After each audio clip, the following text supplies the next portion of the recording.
काल जे उद्धव ठाकरेंनी सभा घेतली त्याच्यामध्ये फडणवीसांना बोलताना बोलले की फडणवीसांचे पाठीमागून पंख छाटले जात आहेत. याच्यावरती फडणवीस यांनी सुद्धा उत्तर दिलेलं आहे, माझे पंख छाटायला मी काही पक्षी नाही.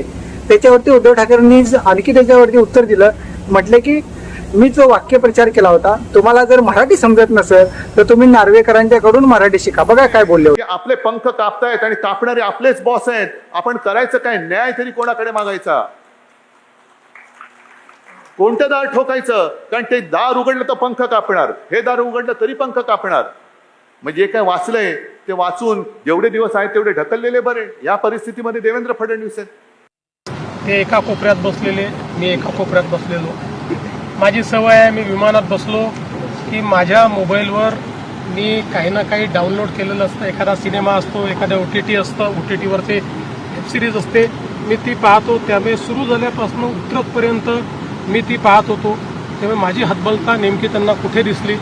दुसरं, मी मनुष्य असल्यामुळे मला पंखच नाही आहेत, ते माझे पंख कोण छाटणार आहे? पण माझ्यासोबत महाराष्ट्रातल्या 14 कोटी लोकांचा आशीर्वाद आहे, माझ्या वरिष्ठांचा आशीर्वाद आहे. त्यामुळे काही काळजी करू नका. उद्योजींच्या सदिच्छा या मी स्वीकारतो. 19ला असत्या तर चित्र वेगळं राहिलं असतं, पण त्यावेळेस ते देऊ शकले नाहीत. त्यामुळे त्या सदिच्छा आज मी स्वीकारतो.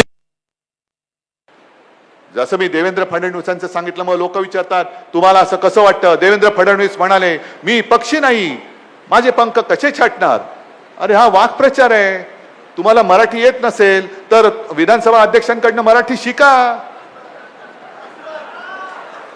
ते तुम्हाला दर्दमय नाही तर काय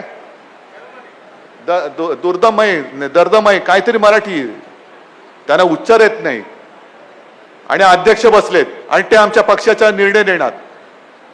काय कोणाकडनं अपेक्षा